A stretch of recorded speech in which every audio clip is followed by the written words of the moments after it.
What's up, everybody, and welcome to the Comment Writers. We are a Kamen Rider review podcast.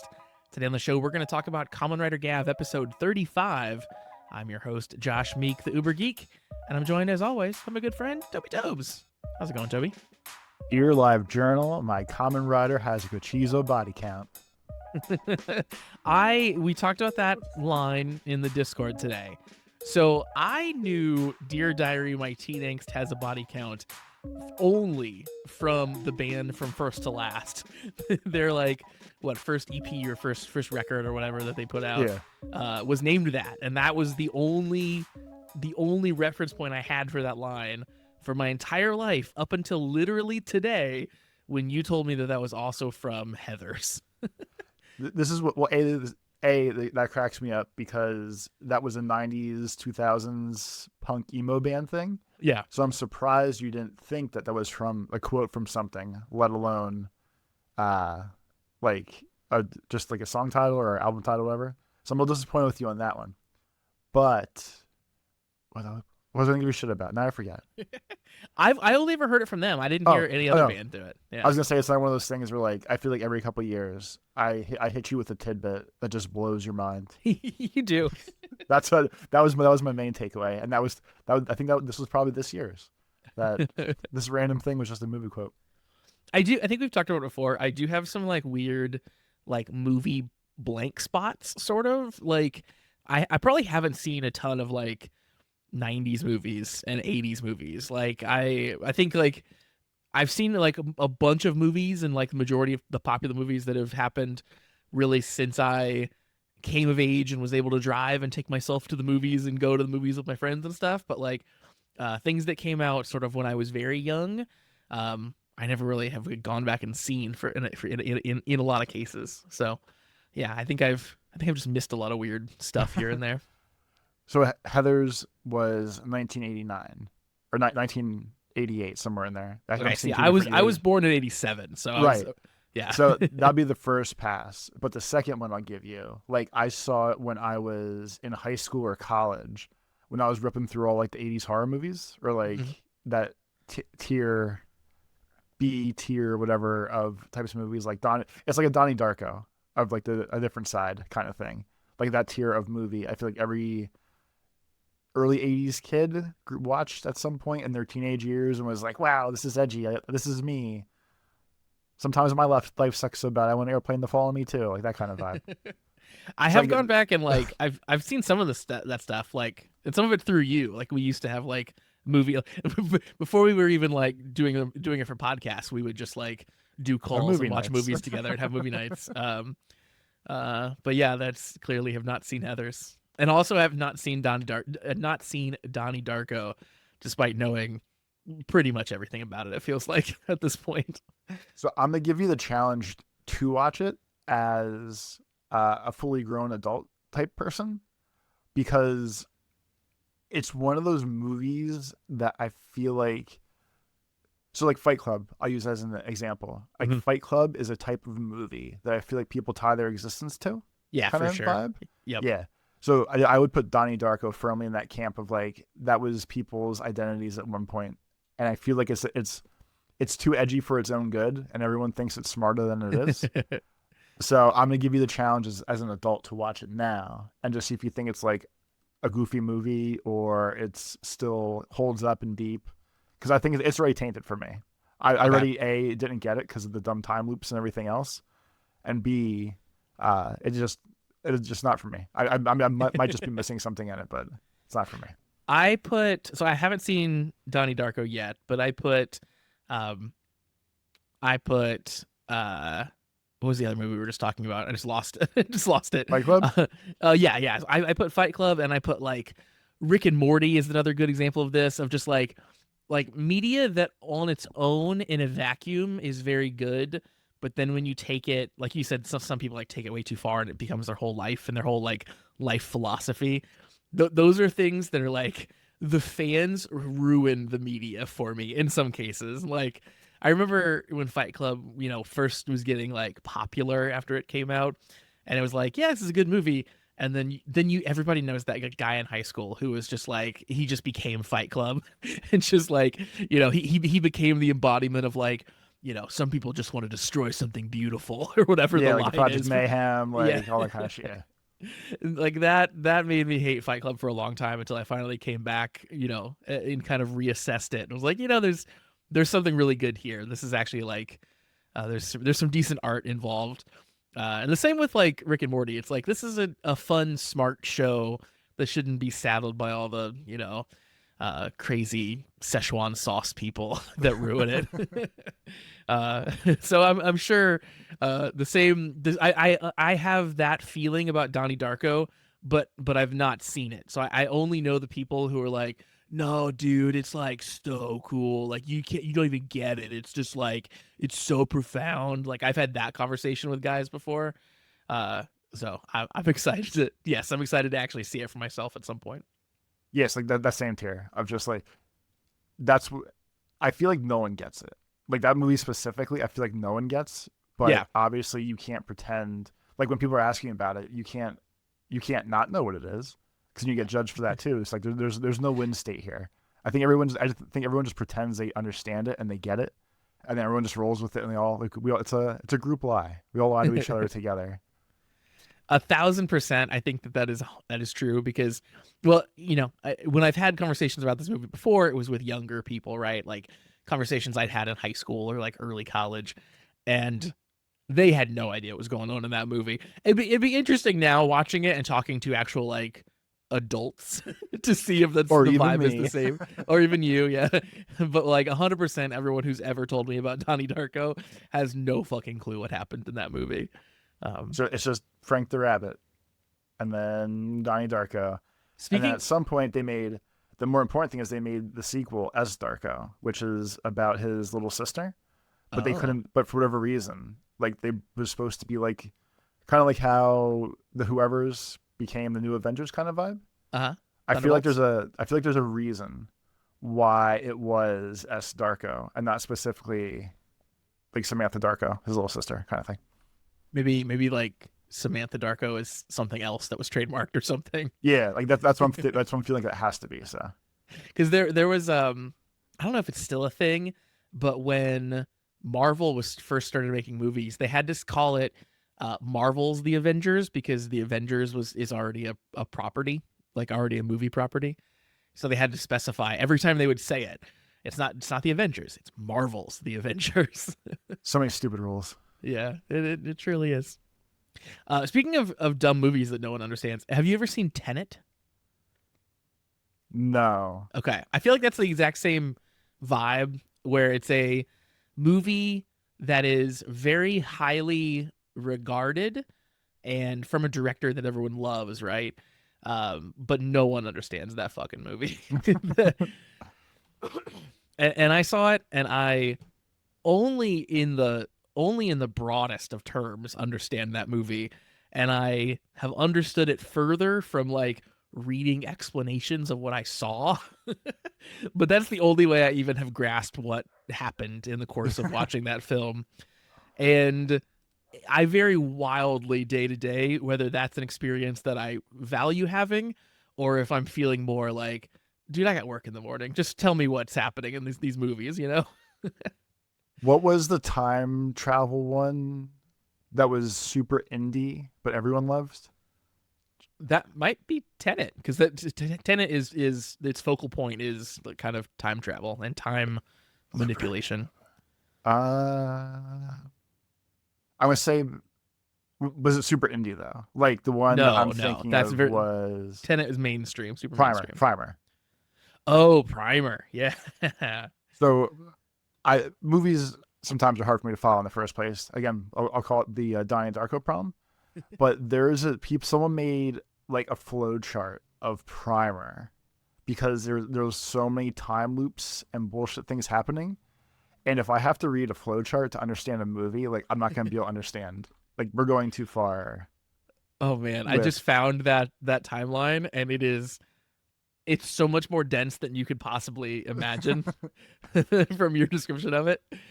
Because it goes from like left to right. It's Monday, Tuesday, Wednesday, Thursday, Friday, and then it's 11 plus different time loops, and they're all looping back on themselves. There's like it looks like a map of the most complicated subway system that you could imagine. It's what it looks You like. take the L train to Wednesday and you're good to go. And you got the L train and the Y over top of each other, crisscrossing, and sometimes you got to take the L train to get to the bus, and yeah. But yeah, so like that one's a little too intense. Where I was definitely way younger when that came out too. But if you need a flow chart or like a Gantt diagram or anything like that to figure out what the hell is going on in a movie, I feel like it's too smart for its own good. Even if the director wasn't being a douche and being like, I'm gonna write the smartest time travel movie ever. If he was like, no, I get it, maybe because I wrote it, I don't know. But like, even at best, you shouldn't need to put that much work into it. Yeah, I agree. I think in general I think Kamen Riders may be a great example of this. I fall in the line of like, at least, self-professed. I feel like I'm a smart person who enjoys very dumb things. Hey, there we go. Me too. Like, I really like wrestling. Wrestling is very stupid most of the time. But it's really fun to analyze wrestling from an intelligent standpoint. Same with Kamen Rider, right? Like, for all intents and purposes, it's a kid's Japanese TV show, but it's fun to like talk about it and analyze it and think about it at a higher level. But anything that is like coming at me pretending to be high art or something that like takes itself too seriously is usually a thing where I'm just like, and I'm out. I just don't want to be a part of this. But it comes and goes. Like I said, sometimes I'm interested in things that are a little bit more artsy, and sometimes I just want to watch Captain America punch somebody again. It's probably a very specific. Your brain has to be running the right frequency to enjoy these things. I guess is probably what it really comes down to. And also, like, I'm sure like my brain has to be like not busy with other things. Like, I'm sure being a parent makes me less inclined to like sign up for the art film as well. It's like, brain's exhausted, need something simple. I'm sure that's part of it. But Toby, what say we jump over and we'll talk about some Kamen Rider, speaking of which. Hey, that's what we're supposed to do here. That's what we're here to do. Let's go ahead and do it. Before we jump over, I want to mention our Patreon. Patreon.com/thecommentwriters is where you can find that. And $3 a month gets you access to all of our bonus content that we put out. We do a little thing that we like to call Watch and React. Basically, it is we're watching the show. You get to see it too. You get to hear us talk and make jokes and be very confused about the things we're seeing sometimes. And yeah, basically you just get to hang out and watch the show with us.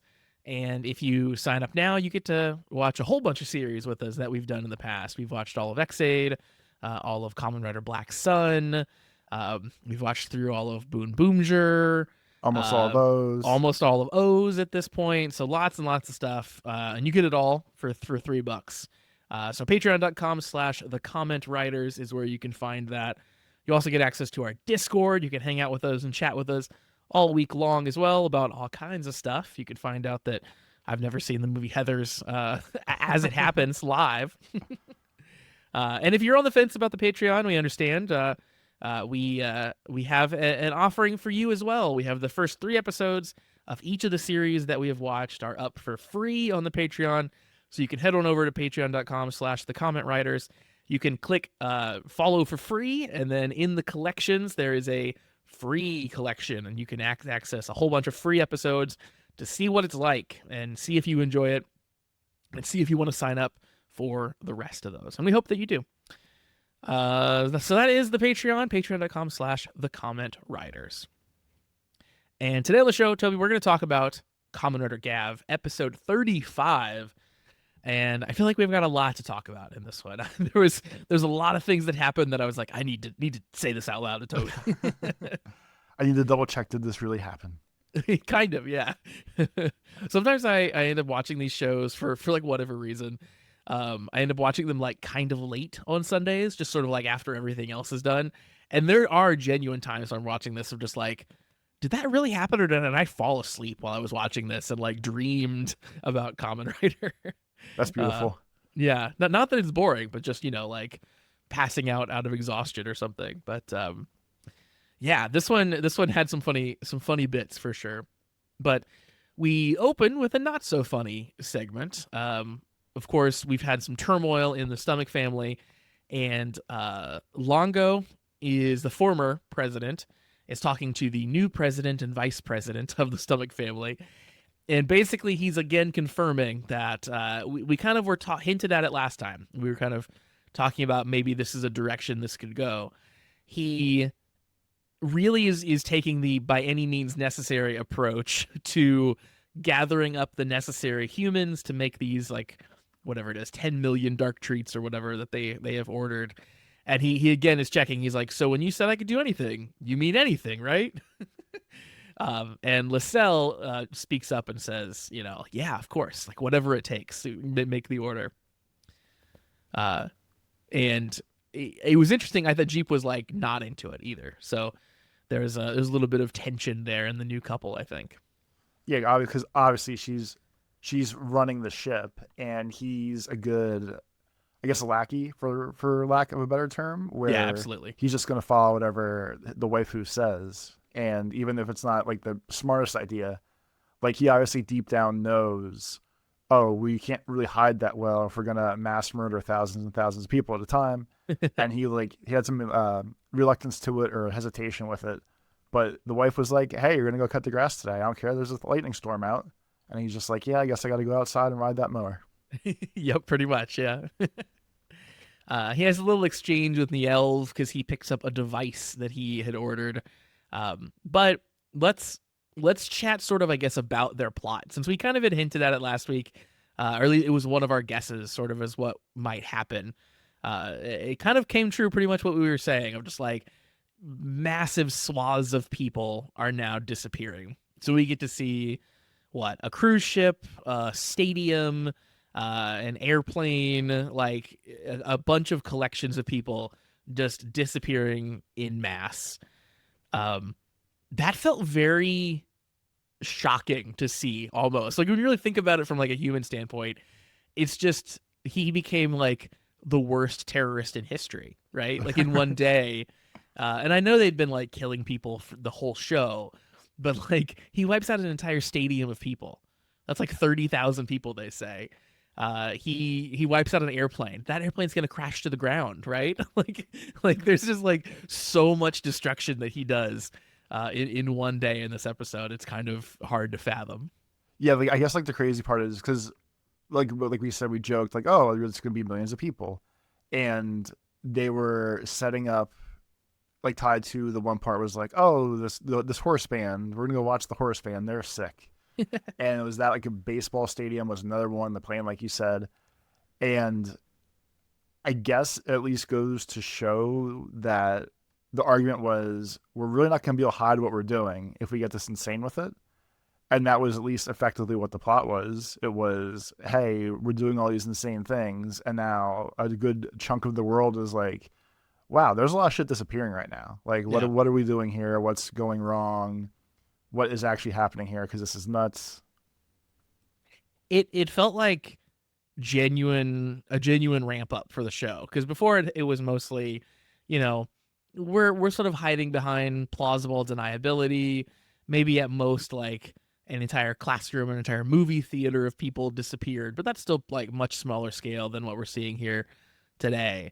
And even that was like pretty out of the ordinary. Like when Rakia was doing that stuff, that was like super bold and crazy compared to like one or two people at a time. So yeah, I feel really feels like, oh, we're in the end game of this show now. Like this is what's happening now. Longo's out in the open, and we are just mass murdering people, mass abducting people, to the manner of like 30,000 at a time. Yeah. Okay. Great. Yeah, it's definitely nuts. The whole idea, vibe, whatever. Obviously, there's no fucks given, because like of all the things, the plane, maybe you can hide. Like, there's all sorts of dumb plane things that happen that people deny and everything else. But like a baseball game is super open air. Yeah. Tens of thousands of people, depending on how big the team is and all that. Probably televised. Yeah, probably televised. But just like the thought process of we all went to a baseball stadium and we all disappeared is way crazier than like, oh, I went to an abandoned school and I was never seen again, or I went to a restaurant and I disappeared. Like, just a Yeah. wild escalation. I hope that, we didn't get to see much of the world reaction to these events. We mostly just get to see the common writers' reaction to these events in this episode. I hope going forward, if it continues to be this crazy, we start to see like panic happening in the streets. Like I hope we start to see the people react. Because I think that was part of the problem when Rakia was doing it as well, is that people weren't upset enough about this having happened. And I think on the scale they're doing it now, people need to be really, really freaked out. It needs to be like, curfews enacted, you're not leaving the house, like that sort of a vibe, I think, is what should be happening if this was realistic. Yeah, because I mean, like, even from my own personal life and like handling things however I handle them, like when you see anything on the news, you go like, oh, that's fucking crazy. And then you just kind of turn the news off and you just don't think about it and you kind of let it go. So that it doesn't really present the same sort of insanity vibe I feel like they really want to go for if they're saying like, hey, stadiums of people are leaving. Like it needs to be a bigger deal. Like you said of, oh, not just a 5-minute news report. And then we flip it off and go to the candy store. It needs to be, hey, we're walking outside and everyone's in a buddy system and half the people have like laser guns or umbrellas or whatever to defend themselves and all that kind of shit. Yeah, exactly.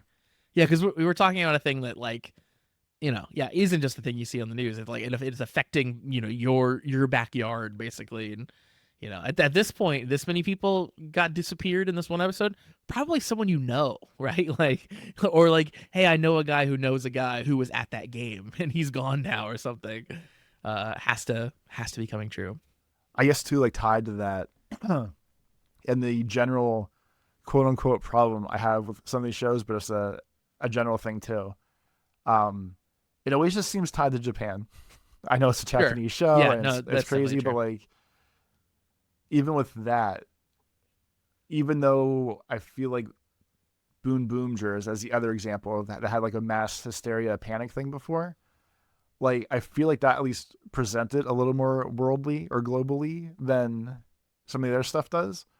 But if we're having like, so if we're saying like 20,000 in the stadium, a plane disappeared, a giant concert from a band that's presented to be like a huge famous band that everyone loves, like from America to Japan today, May 2025, if like 30,000 people disappeared out of Japan from like major stadiums and shit, I would definitely hear about it. It would definitely be a big deal here as much as there. It wouldn't like, it's too much going on now for just to be a localized thing, I feel like. Yeah, I agree. It's also funny too because like they are, I won't say scared, but like they're annoyed at the presence of the common writers kind of mucking up their plans. And it's like, you guys have the power to open doors anywhere seemingly in the human world. Maybe just go steal some people in America for a while where it would, it'd take a long time for the common writers to get there. Like, you feasibly could be bouncing around the entire world easily from a bad guy perspective, and the good guys don't have those abilities.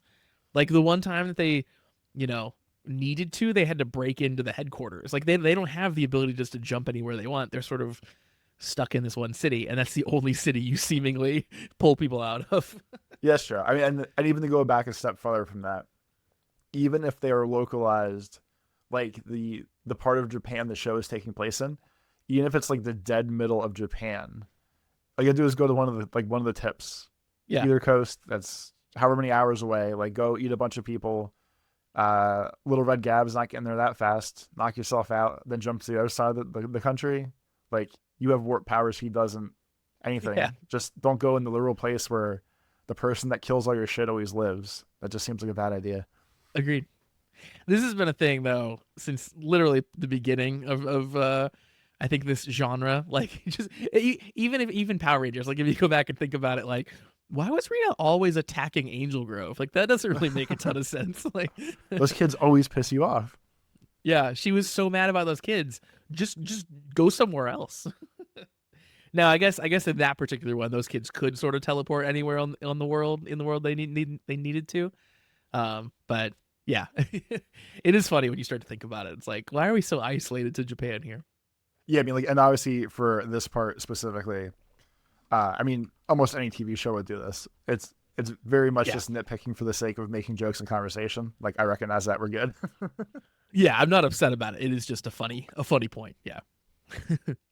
Let's talk about this famous band now. So we cut over to Happy Pare. Shoma and Sachika are hanging out making gochizo. Just then, Sachika's friend bursts in the All right, door. not even that. So 2 weeks ago, when we had to fill the tank, we made a joke about was he going to do just sit there and eat all the time? And then they did that the week after. And then I think last week we made the joke again of, so what are they going to do in their downtime? Just sit there and like overstock on food? And that was literally the opening / plot of the beginning of this one, Yep. where we didn't have to watch them do it, obviously, which makes it easier. But we woke up to like the greatest Gochizo convention of all time. They are all over the apartment building or the business building, whatever you want to call it. And he's like, well, there has to be at least 200 of them now. And I guess we can just hand wave what's supposed to be a crazy in-depth part, which saves, I mean, it saves me watching time, but it's absurd that he ate like 200 sweets and like him and Sachika just hang out, probably like play Wordle together. He's just popping snacks, shitting out Gochizos all day. It's quite the life. It is quite the life. I love the like super cozy life that you've painted for them here. Just what else do you think they do? Playing Whirly inside. No, I think it's true because we last episode, we watched them, take a really long time to make 100 Gochizo, and then like you said, he casually mentions this time like, oh, we've almost got a 200 here.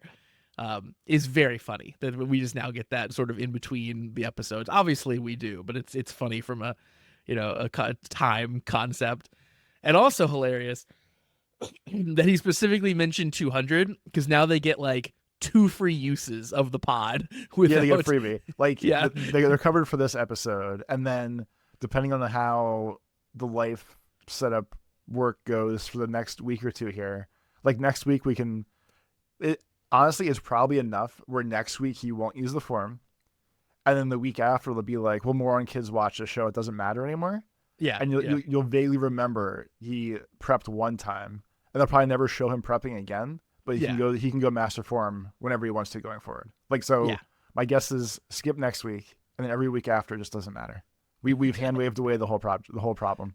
Yeah, I think this episode was the hand waving where they're just they're telling you this is how it's happening. It's happening behind the scenes. Don't worry about it. He's always gonna have plenty in hand when we need to. I think you're totally right. Yeah. Anytime you don't see Shoma doing something, he's definitely eating snacks. Don't even worry about it. He's always on the clock. Just always pumping snacks through. But he's still in it for the joy of the game, which is why the Gochizo keep coming out. Yeah. I really loved how the Gochizo hid too when the woman ran in. They all like stack up behind the two of them in like a human shape. That was pretty good, like physical comedy with the Gochizo. And Sachika's friend comes in and she needs help making signs and shirts and other memorabilia for her favorite band, UMA. Not Uma, which apparently means horse. I learned some more Japanese today. Yeah. No, it's like I can't remember. It's like musical. I can't remember what it stands for now. UMA. It's Universal Musical Artist or something like that. Yeah, it was something like that. It was like it was an acronym for something. Ultimate Music Achievers. There you go. But don't call them Uma because they're not horses, even though they're a band of people all wearing horse masks. The only thing I could think of was I'm going to assume they're famous because they come up on my recommendations a lot. There's a Japanese band called Man on a Mission, and it's people all wearing wolf masks. Oh. So I feel like this is a nod-ish thing to that band, even though it might not be. But it's definitely there's definitely a famous rock band in Japan that all wear wolf masks. I can actually tell you all about the horse band UMA here from the producer's blog this week. So in the producer's blog, we see the mysterious masked band UMA suddenly appear. They actually say, if you thought you were on the wrong channel, we apologize for worrying you, because they play such an extended segment of this horse show that like I thought for sure, like, did my video get messed up? Like, did I download the wrong thing? Because it's when they like are coming back from the opening. Yeah, exactly. So normally you'd see, they even say, at this point, usually you see Gochizo walking over, but we thought it would be extremely confusing to do that during the music video. So instead, they just showed the music video. I thought it was pretty good too. Where like it was even filmed like it was a little bit different quality footage as well, which I think made it look cool. It was, yeah. And then with that, I like almost the same vibe as you. I kind of felt like whoever ripped the episode like left a commercial in, Yeah. or like it was going to be like, hey, this Horsehead band is doing the Kamen Rider Gavv theme song number 2, or like I thought it was gonna be more specifically tied to like the real life of Kamen Rider and not like in universe Kamen Rider. Yeah, totally. Yeah. So they go on to talk about the band a little bit. They introduce the members of UMA on vocals, the chestnut-haired Coolie, drums, the gray-haired Shige. These might be weird translation names for all I know. On guitar, a prince on a white horse. I'm assuming that's a translation issue thing. And bass is black furred. So weird names. They all have a straight gaze, although they're standing to the side.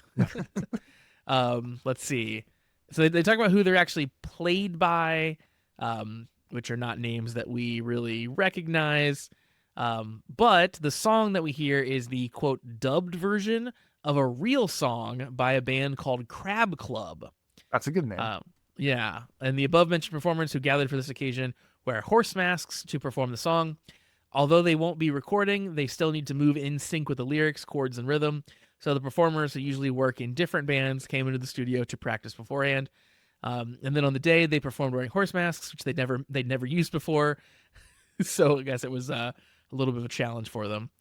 But they still performed well, and they say it was a coincidence that Crab Club themselves are also a masked band. I was just gonna say I found pictures. They wear creepy looking crab masks. They seem super tied to. I'm gonna say they're super tied to anime. Like they're on Crunchyroll. They're on a bunch of things. Oh, it seems like they're a big deal. Okay. Well, they say it is a coincidence. Let's see. The decision to make them a masked band was made before the song was used. The costumes were a very stylish look. Director Sugihara's image was put together from the script discussion stage. And then they're also grateful to the mask manufacturer Aiko, who willingly cooperated with the sudden and mysterious inquiry email saying, "I want to use it in Kamen Rider." The dubbed music video was created with the hard work of everyone on site and the wonderful sense of the editorial department. So yeah, and they uploaded the whole music video, guys, on the TTFC. I sent you a picture of both the Wolf Band and the Crab Band. So my gosh! You can add those to the horse band lore. Yeah, this is terrifying. I'm glad we went with horses instead of crabs, because the crabs are awful looking. The crabs look too real. The crabs look like real crabs instead of people's faces. Man with a Mission, the Wolf Face Band, they kind of look like cheap furry masks, and it's not as scary as like the crab face guys. Yeah, they do. They look like Slipknot if Slipknot was only into wolf masks. Because they're all just dressed in black, but then have wolf masks. So that's a little bit about the UMA. It was super fun. I thought that whole side plot for Shoma and Sachika was goofy, silly fun. I enjoyed it. They have to go at one point to a craft store to get all the stuff that they need, and that was like a fun little trip. Shoma picks up like a horse mask, and yeah, he looked real confused about why. Like he seemed very stuck on why are we doing horse things. So like that was pretty funny. It also made me think about the fact that like at least in America, most of the big craft chains are closing down. That's true. So I had a funny reflection of like almost like the walking through a Blockbuster vibe of, wow, like look how much fun people are having going to the craft store. But yeah, it's funny because with the crafting stuff itself, at one point the friend of Sachika, when she's making her little horse pictures, whatever, Shoma accidentally sprays glue at her or like in front of her face, and all I could think of was it was extra funny to me because they turn horses into glue. Oh yeah, that's true. That's true. I loved that Sachika's like, yeah, we can do it. And Shom was like, I'm very confused, but I'm also excited or whatever. He's a good friend, man. He He's such a yes, good yes, friend. and the shit out of this. That was the perfect line for like, if you need the essence of Shoma boiled down into one line, that's it right there. Very confused, very here for it. I thought it was funny too. So I like to look at the TV tropes for the episodes sometimes when we watch them, and one of the things they point out in the TV tropes trope that I noticed when I was watching the episode is that Sachika actually breaks the fourth wall here too, because her friend accidentally cuts the head off one of her horses that she's trying to glue, and Sachika looks to camera, directly to camera, and says like, looks like she'll be staying here overnight. I was like, I don't think have they done like straight cut to camera before? I don't think they have. Uh, it was a much different vibe for sure. At least nothing that sticks out in my brain of us ever making the joke of um I just rewatched it, yeah. Like she's watching the bullshit unfold. She flops in her chair, spins it, leans back all like coy, playful, like looks hard, like stares directly into the camera and basically does the wink of like, yep, we're staying here, don't worry about it. And then like slowly Yeah, like swung back away to like watch the insanity unfold. yeah, she does full on like Jim camera take from The Office. It's like, oh, these guys, which is pretty great. That's called the aside glance trope on TV tropes. There we go. Um, let's see. So we get our fun time to be had basically in in doing all the crafting, and then people start disappearing. So that's when the actual disappearances start happening, and they really execute those with like surprising precision that we really haven't seen from the Stomach family before.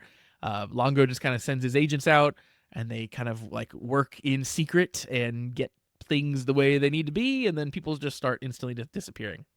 I mean, I guess when we switch the vibe from hey, we have to make a ham-fisted, goofy plot plan to get two people at a time, and we switch that to just like go grab an entire building. I guess it does make it a little bit easier to pull one off versus the other, considering they have like the tech no matter what. Yeah, very true, very true.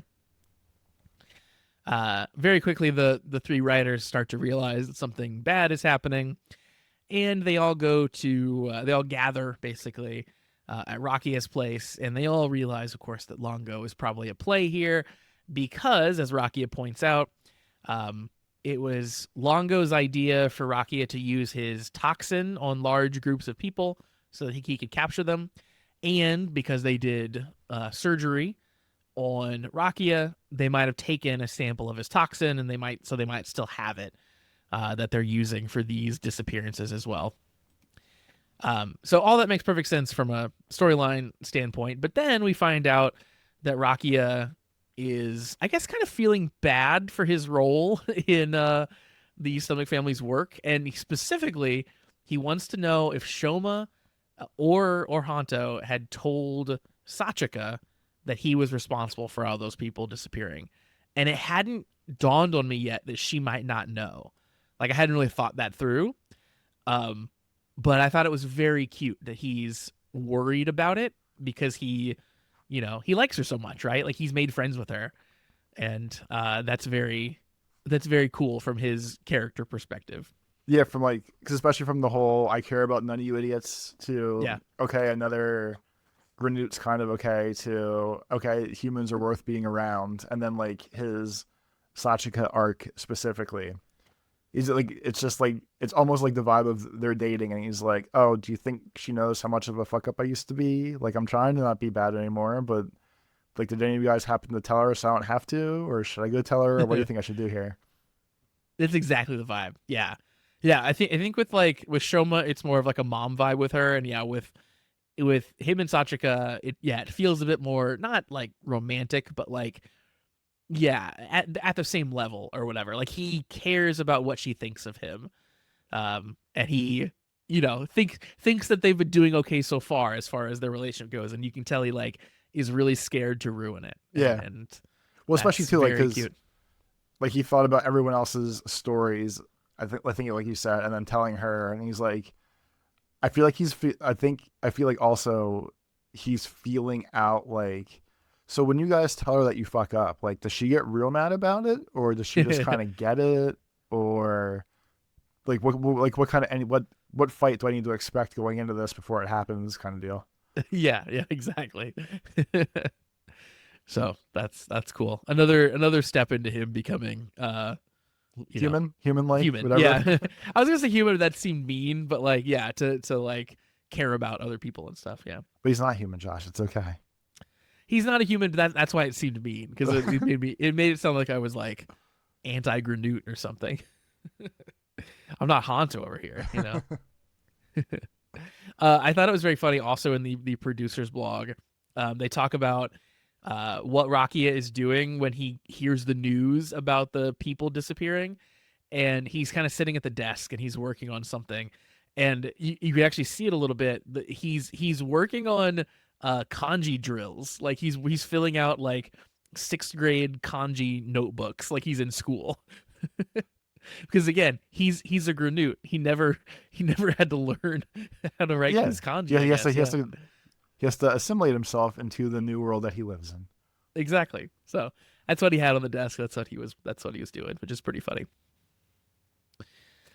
So they all kind of decide that it's Longo, as I said, and then have that good conversation there.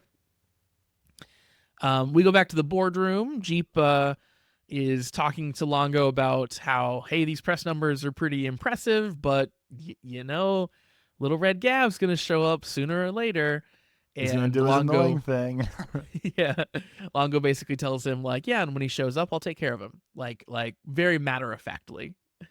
So you get a little hint there that like, yeah, Longo's not even worried. Longo comes off this whole episode, I will say, as annoyed that this is happening, but not once is he like worried or scared about the things that are happening. He's just like, so this is what you want me to do? All right, this is what we're doing. And the whole episode, he just sort of looks like, this is annoying that we're doing this. Like, I can't believe I actually have to do this, but here we are. I thought, yeah, very, very well acted there. And then Toby, our next mystery. Last week we talked about it. What's gonna happen to Uncle Dente? He looks like he's gonna die. It turns out he's fine. I loved the bait and switch. They full on swerved us here hard, because Rakia goes to visit Uncle Dente. Dente's laying on the ground like, oh, this MFer is dead. And turns out, no, he was just very sound asleep. He pops up. He's perfectly fine. Hey, he has his snacks. He's good to go, just like the rest of them. I guess we should have known that they all pass out when they're not well fed. So Dente seems okay, and Rakia brought him a pudding treat. Dente eats it and the spoon all in one gulp. And then turns out that Rakia was there to ask him to make an antidote for his toxins. So we're gonna use Dente's manufacturing skills one last time, I guess. I feel like it's funny too, only because of the timings of the conversations. Because he asked if Sachiko would be mad first, and now he's trying to like find the way to get out of what he did. I feel like it's also an easier like forgiveness sales pitch from his camp, if he can like go to her and be like, look, I fucked up. I recognize I fucked up, but by the way, I helped make the anti-venom. I'm trying. I tried to right my wrong, blah blah blah. And it definitely seems like an easier sales pitch for his. Yeah. I'm fixing the problem I started. I'm sorry I started the problem, kind of deal. Yeah. I think that's exactly. I think that order is very intentional for that reason. Yeah, makes a lot of sense. Then, of course, we head out to the airport next. So we get to see a couple of Granutes posing as stewardesses who are ready to capture an entire plane full of people, basically. And they look pretty cool with their giant tongues and stuff, and they're like very gleefully like laughing about all the people they're going to capture, which is pretty good. However, Shoma actually is able to make it there in time and shows up and tries to stop them. But Longo is there as well. So this is where the kind of insane fight with Longo begins, and all three of the writers are involved, and Longo basically comes off as like the final boss from a Final Fantasy game or something. He barely has to move to like auto deflect anything that they have that they can throw at him. And he most of the time in this fight comes off as like, again, could barely be bothered the fact that it's happening. Yeah, like his He's got cool little, like the first part, he was doing the I'm not really trying, but I'm magically blocking all the attacks with like Mhm. magic aura shields, was very video game bossy. Of no, like you have to break past the shields and you basically have to wait for me to attack you, because if not, I'm literally just gonna block everything, kind of thing. And at some point he like busts out a giant sword, which is just insane looking, just this huge like Buster Sword situation he's got going on. Finally, he starts like participating in the fight a little bit more by kind of like directly attacking Shoma. Everybody gets dehensioned basically here. Shoma burns through a pod, and he's able to break through like a few layers of defenses of Longo, but not all the way. And then eventually Longo starts really like twisting the knife basically and starts talking about like, you've been useless and powerless your whole life ever since you were a kid. We never wanted you around. Like You are a garbage starts. baby and you're a garbage adult. Yo. At one point, a plane flies overhead, and I read about this also on TV tropes, but I guess the closed captions are we could see what he said, because he said basically you should have never been born. But I guess the audio of that was hard to hear because of the plane. But yeah, they do like that kind of trope of like villain says something really evil that you can't hear very well. And just in general, like awesome. The plane flying over with him delivering his big villain speech was super cool.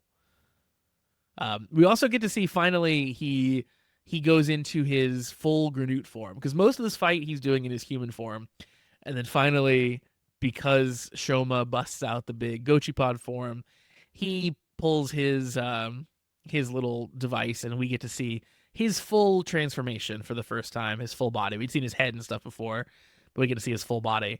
And I saw pointed out online, Toby, he also has a red Gavv. I What do you think? What do you think about that? Is he secretly his dad?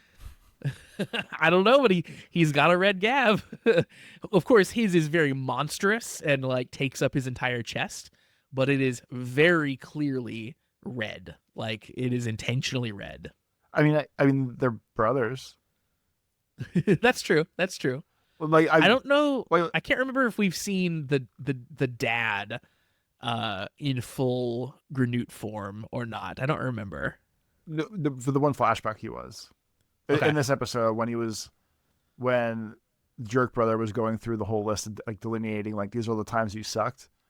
When they showed actual little baby Shoma, the dad was there looking like a wise old Granute, had like crazy white beard, like Viking white beard with like the dreads or braids or whatever.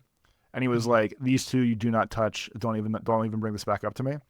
But he was definitely there, at least for a quick shot of this is Shoma's dad, basically. Well, it'll be interesting if anything comes to that, but I thought it was a fun little touch that like red Gavv was like the thing that they throw at Shoma always in his face, and then turns out no, he's got a red Gavv too. He's just I don't know. I guess you always are gonna make fun of people most about the things that you see in yourself, right? It's gonna be the things that you're insecure about.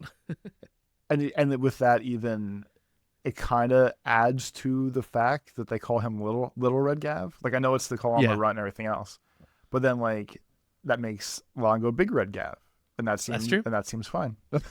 Yeah. We've talked about in the show multiple times about how the sheer power of the Stomach family members is really impressive. Like they do a great job every time we've encountered one of them to make them seem really, really tough fights, like scary, scary people, like when Glada would fight and stuff like that. And this is a whole different level. Like I said, like he doesn't even feel like a person fighting. He feels like a Final Fantasy summon or something. He feels like this otherworldly being almost, sort of like controlling the elements. So I loved that. It was crazy. And like we're on episode 35. Like I don't know how we're gonna deal with this dude and like continue to ramp it up because it's pretty crazy here. Yeah. But I'm excited to see where they go with that. um, and I don't know. Like, do you think that he's sort of our strongest Granute that we see, or do you think we eventually like hand to hand fight the president? I think we have to. Um, the wife's dad, or the president, whatever. Yeah, if that's what we're gonna call him, or that's what he Yeah, is, whatever.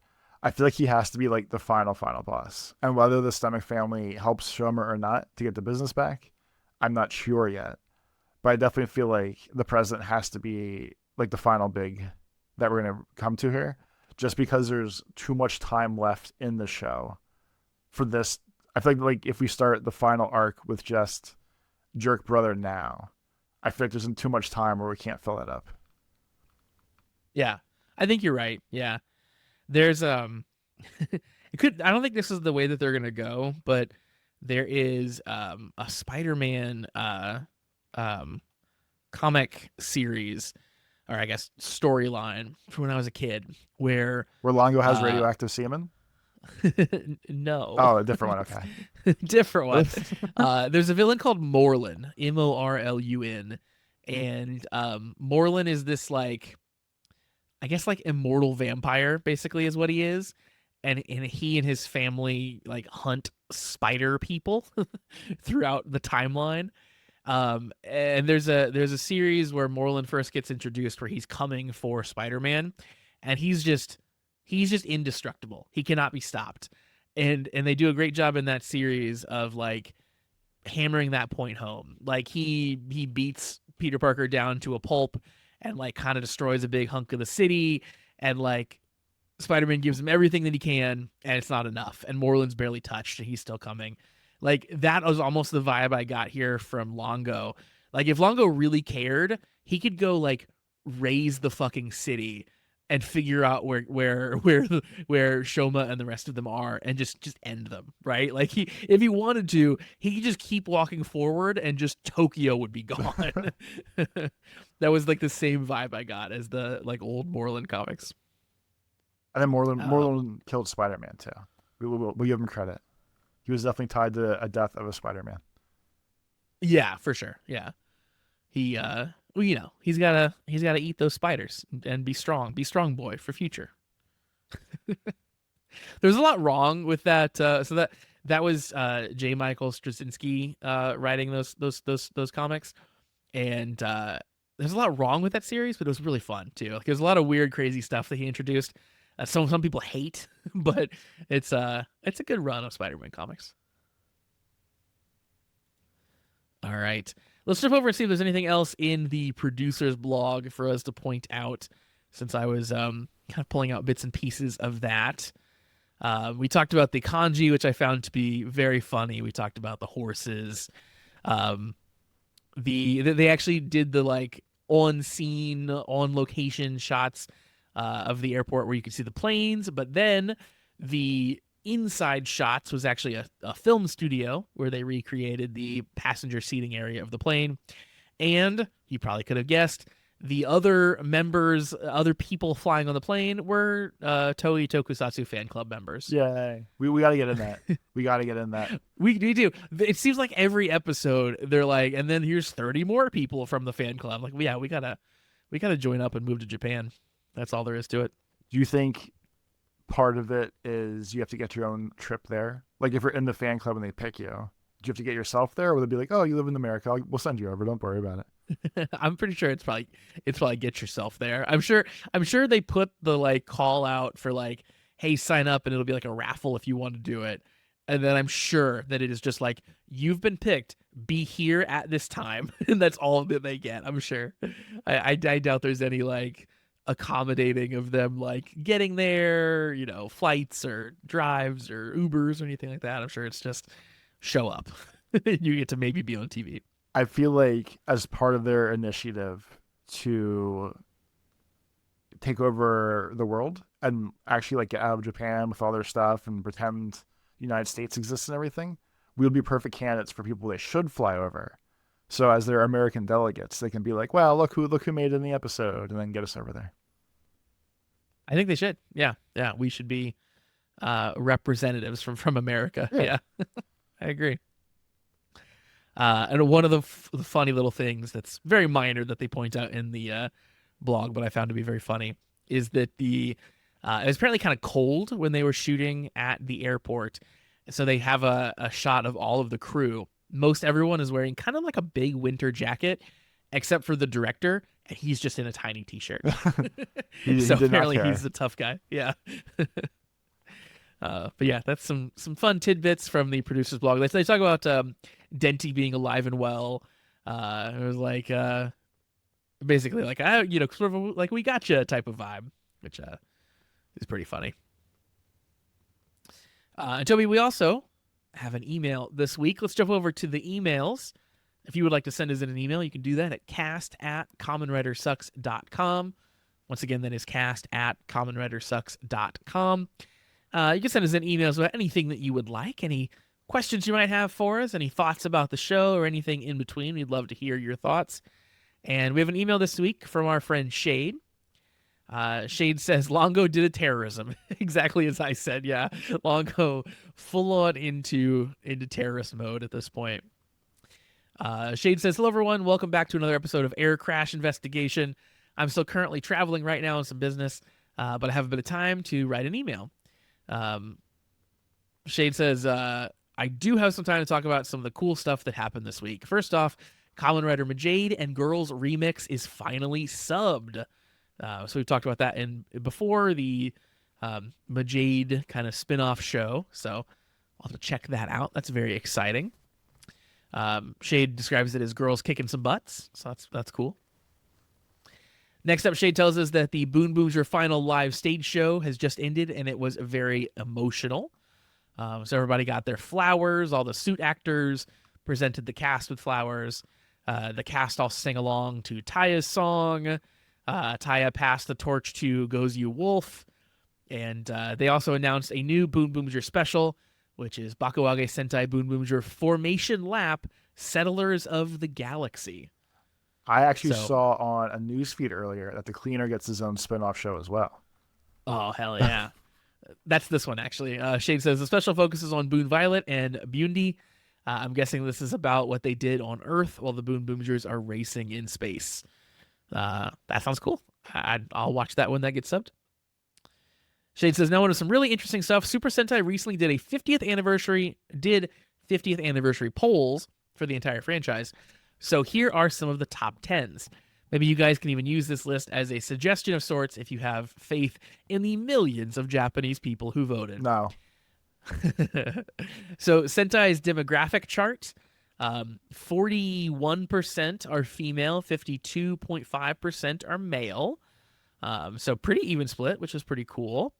And then as far as age go, I think this is age. It looks like 3.4% are like under 9. The majority are in like the 20s and 30s. I mean, that sounds about right. Yeah, I guess that's fair. 15% 40, 15% 50, and it looks like 60 plus is 5.5%. So yeah, like all age ranges here.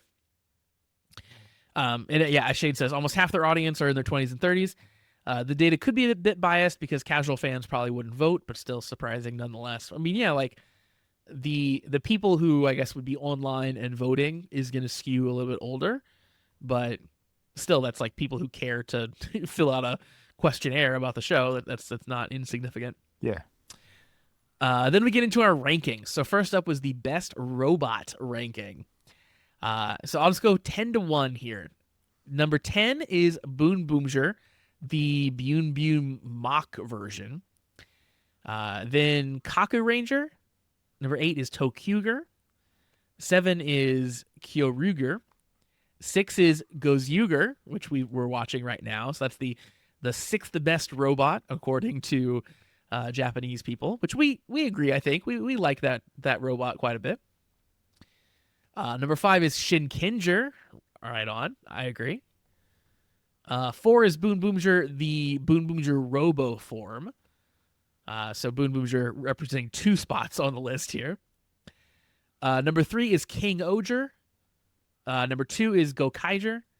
And number 1 is the Robo from Don Brothers, which is... I knew Don Brothers was very popular. I'm surprised that the robot is also popular. But I will send you a picture of said robot right now, and you can tell me if you think that looks like the coolest robot that you've seen. He looks kind of cool. He looks like a fancy futuristic-ish Megazord.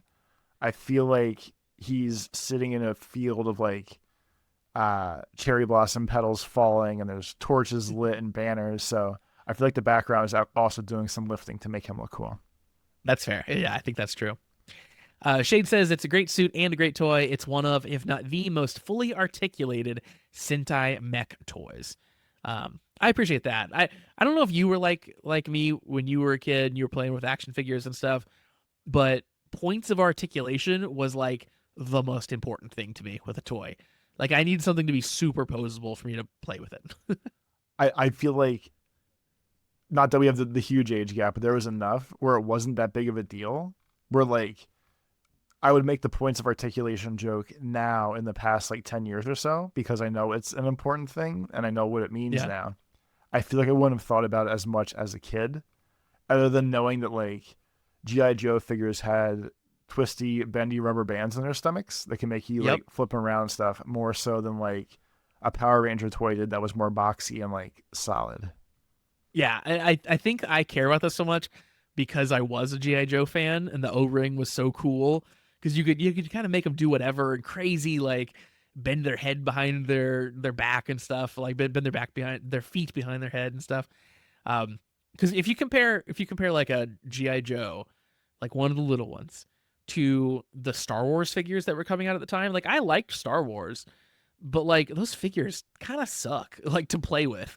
Like the legs just sort of go forward and backward and don't move to the side at all, and same with the arms and stuff. It's like, yeah, cool, it's Darth Vader, but like he can't do anything. Like I'd much rather take Duke over here who can like, crawl on all fours or something. I had a Luke Skywalker toy who had a lightsaber come out of his hand.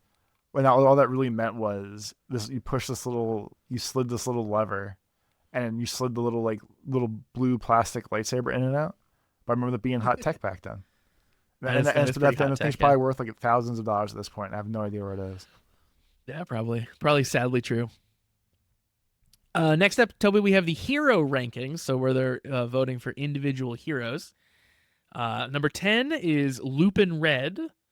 Number 9 is Patron Ego. I don't know. There's 2 Reds that share a series, I guess, in that one. Oh, it's the Pot Rangers versus Lupin Rangers, I think is what we're referencing there. Number 8 is Gokai Blue. We saw him in Boon Boozer, Shade points out. Number 7 is Boon Red. So that's cool. Kind of a pretty recent guy coming in at number 7 there. Number 6 is Kyoryu Red. Number 5 is Doggy Kruger / Deca Master. So that's the guy who is like the furry blue dog, if you've seen that guy. It doesn't stick out if so. Okay, I got to send you this image then if you've never seen it, because it is something to know exists. Let's see. Let me send that over. This guy also showed up in Power Rangers too, but yeah, that's one of the Power Rangers if you've never seen that before. I feel like yes, but no. I don't know now. Maybe. He's like a cool little dog cop. Number 4 is Spider Kumonos, which is the 6th Ranger from King Oger. And I gotta say, he does look pretty cool here. Especially the suit, where he just kind of looks like Spider-Man, sort of. He looks like a white version of Spider-Man. I guess he looks like Anti-Venom, really, is what it boils down to. Number 3 is Don Momotaro from Don Brothers. And Shade says, imagine young Sheldon if he was John Wick. That's a crazy description of anything. That's definitely a crazy description. I don't even know if that's true or not, but that's insane. Number 2 is Gokai Red, who his name was Captain Marvelous. we watched the Power Rangers version of this show, so you're definitely familiar with the suit at least. And number one, Toby, which is a little vindicating for me, is Edgy. Shinken Red. Oh, No, the Red Ranger from Shinkenger is number one. I gotcha. Shade says, "Congrats, Josh. Your love for Shinkenger was validated by the entire nation of Japan." Good job, buddy. It's me in Japan. We agree. Look at us, the best of friends. And then, of course, we have the series rankings. So this brings us to a close here on the top 10s. The top 10 Super Sentai series. Number 10 is Himitsu Sentai Go Ranger, the original series, the very first Sentai. Then Tokuger for number 9, Kyoryuger for number 8, Deca Ranger for number 7. Number 6 are the Dawn Brothers. As Shade points out, the one with the really weird CG characters. Number 5 is the Lupin Ranger versus Pat Ranger, where it's kind of cops and robbers. So it's a team of police Sentai and a team of thieves. So there's 2 teams of Sentai in that one series. People apparently love that. Number 4 is Boon Boomjer. So that's crazy that's like number 4 in the history of all the series. Wait, I guess recency bias, maybe. That's fair. Yeah, that's fair. And then Shade points out interesting stats are for people who voted Boon Boomjer. People in their 30s predominantly like Boon Boomjer more than anything else. Number 3 is Shinkenger, which is my favorite. Number 2 is King Oger, which is the one that has the CG that you don't like. But people do love it. Shade points out that people were campaigning for a theater release of the finale because it was a huge deal, I guess. And number 1 is Go Kaiger. So the Pirates, the Captain Marvelous series is the most popular Sentai. Do you think Boon Boomjer hits that age group? Because it's basically like the base level plot is finding yourself in life, and 30s would be a prime age for that to hit. Yeah, I mean, I can see that. Like not so much the guys, but like Mira specifically. The show is basically her arc from I'm getting married and I don't want to getting kidnapped and being told like, hey, you can find your own path and your own happiness. Here's your opportunity. Knock yourself out. And then the ending is like she has full control of her life. She decides to help set up like the evil final boss villain. Like, I feel like that show would hit for at least an older skew. I don't know that in like your early 20s you'd be like, wow, I feel lost too. Like you're still kind of doing like goofy young adult stuff. Yeah, I can absolutely believe that is the reason why it resonates. I mean, yeah, that's probably why it like resonates well with us. Like, you know, dealing with like adult things and like, you know, agency over your life and all that stuff for sure. I think that's probably a big part of it. I think the other part why it hits with older people is because it's kind of very like nostalgic fun too. Like it sort of harkens back to the old days of Sentai where it's kind of like goofy and silly and you got your monster of the week and stuff. Like it's kind of like a little bit of a throwback season in that regard. So it's probably like a lot of like, hey, I feel like I'm a kid again. Yeah, it definitely works. Yeah. I mean, out of all the things I could comment on in those lists, mainly, that just happened to jump out to me, so I figured I'd ask you. Yeah. I think that's a good call. Shade says that Gokaiger was a no-brainer, and in his opinion, is still the best anniversary tokusatsu show, period. And Shade also points out quite a few newer shows ended up on the list. Some would say that it's recency bias, but I'd personally consider that a win. People like the newer stuff, and that's good. I'm actually surprised that Go Ranger even made it into the top 10. It's not bad, but it's definitely the most dated one in the franchise, with it being the first and all. Yeah. So what are your guys' thoughts on the list? Do you think someone or some of the series were robbed? Are you interested in watching any of these candidates? Let me know. P.S. Just finished last podcast episode just now. Just so you know, another O's rant is coming soon. Okay. Can't wait. Yeah, I mean, I think that like the Sentai that I have watched and I have really enjoyed were on the list, right? Like, I mean, Shinkenger is a big one. Gokaiger was super good. I watched that one. Um, we like Boom Boomer a lot. That got a lot of representation in these lists. So like the stuff that I've seen and enjoyed is represented in the lists. I haven't seen the full breadth of the Sentai shows, so I don't know if there's any that like didn't get their just desserts here. But from what I've seen, I think I agree mostly with the Japanese people here. I don't know any better to have opinions past my question, to be honest with you. Other than Boom Boomer had its ups and downs. When we first started watching it, I thought it was cool. We did the monster of the week. Like, hey, we're turning this wacky object into a monster. And that was awesome for me. So that's really the most I can add right now. I do think more things are making me think that I should watch King Oger, because now, multiple people have voted for that for us to watch in the Patreon so far. And you can vote as well if you head over to patreon.com/thecommentwriters for what we watch next. Multiple people have talked about how good that is recently to me, and now it's showing up as number 2 in the series ranking. So that is now kind of in the back of my mind. If it doesn't win, it might be a thing that I start watching here at some point soon. But I think that Shinkenger should be number 1. That's my thoughts here, because I think Gokaiger is good, and I think it's very good. But it's an anniversary series, right? Like it's a weird one to like have be the best, because it's sort of the like reminiscing show that is kind of like the encapsulation of the whole series. Like it's not like unique in and of itself. And I think Shinkenger is interesting because it's kind of like, it's like a very traditional Sentai show. Like they have a really clear theme. They have an awesome looking robot. They do all the Sentai things. There's something like really strange and off the wall about it. They just really execute on all the points really well. So that's my very uneducated thought, is that should be number 1. But that's awesome to go through those lists. That was super fun. Thanks very much, Shade. Excuse me. And that is going to wrap us up for emails for this week.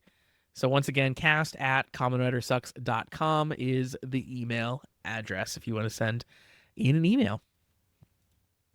And Toby, that's also going to wrap us up for the week for the episode. Any final thoughts on anything? No, I think I'm good for now. I'm gonna say I pass. Well, then tell the people where they can find you on the internet. On Twitter/X, it's Life of Tobes. On YouTube, it's Tobes Plays, and on Retro Achievements, it's Tobes Plays as well. For me, you can find me on Blue Sky at meek.lol. You can also find the show on Blue Sky at commonwritersucks.com. And, of course, we hope that you subscribe on YouTube. We hope that you follow us in whatever podcasting app you use. And you give us a thumbs up or give us a review on whatever platform that you are on. Every little bit of that helps us spread the word of fun tokusatsu podcasts. All right, so that is going to do it for us for this week. We hope you return next time to talk about Kamen Rider Gavv episode 36. But in the meantime, have a great week, everybody. Peace.